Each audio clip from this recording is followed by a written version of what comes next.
71%. That's the percentage of senior managers who say meetings are unproductive and inefficient. And yet, the average knowledge worker spends 31% of their entire work week sitting in these meetings. Now do the math.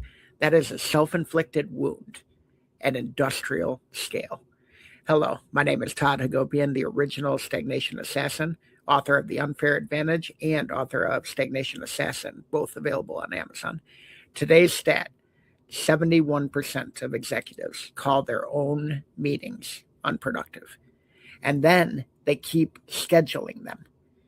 Here's what that actually means and why your company is probably making it worse. Let's talk about what this number means. This number comes from a Harvard Business Review study of 182 senior managers across several industries. Here's what nobody tells you about this number. It's not measuring bad meetings. It's measuring bad management. When you drill into the data, the problem isn't the meeting room. It's that meetings have become the default management tool, the organizational equivalent of duct tape. Need alignment? Let's have a meeting. Need a decision? Let's have a meeting. Need to feel like leadership is happening? Well, you better schedule a meeting. Here's the real insight buried in that data. The same study found that 65% of managers said meetings prevent them from completing their own work. 65%. That means your leadership team is simultaneously the most expensive resource in the building and the most interrupted. In P&L terms, a 1-hour meeting with 10 vice presidents is not a 1-hour cost. A fully loaded compensation, that's $2,500 to $5,000 per meeting. Multiply that by the average of 37 executive meetings per week, and you have a meeting budget that would embarrass a defense contractor for the government. The conventional crime here, the standard corporate response to meeting bloat, is a meeting audit, which sounds exactly like a meeting to plan fewer meetings. They hire consultants, they roll out no meetings Fridays, they pass policies about meeting free time blocks that disappear by Q2 when we're missing our goals. This is stagnation with a calendar invite and a color-coded agenda. Most companies treat meeting bloat as a culture problem. It's not.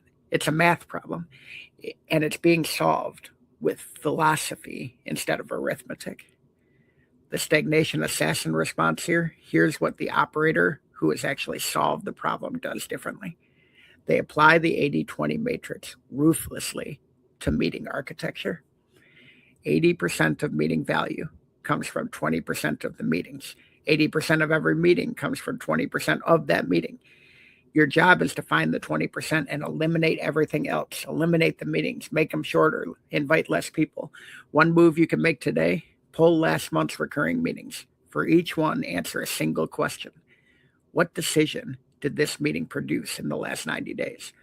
If the answer is nothing, then that meeting is a profit parasite and kill it right now. The hot system adds one more layer. Every meeting must have an owner, an objective, and an outcome defined before the first attendee dials in. No objective, no meeting. It's that simple. It's not a policy, it's a rule. What's the one-line verdict here? If 71% of your executives think meetings are unproductive, you don't have a culture problem. You have a math problem designed as a management style, designed to lose. For more stagnation killing frameworks, grab The Unfair Advantage on Amazon, grab the Stagnation Assassin on Amazon, visit toddhagopian.com for the world's largest stagnation database. And remember to declare war on stagnation in your business and every week here with me.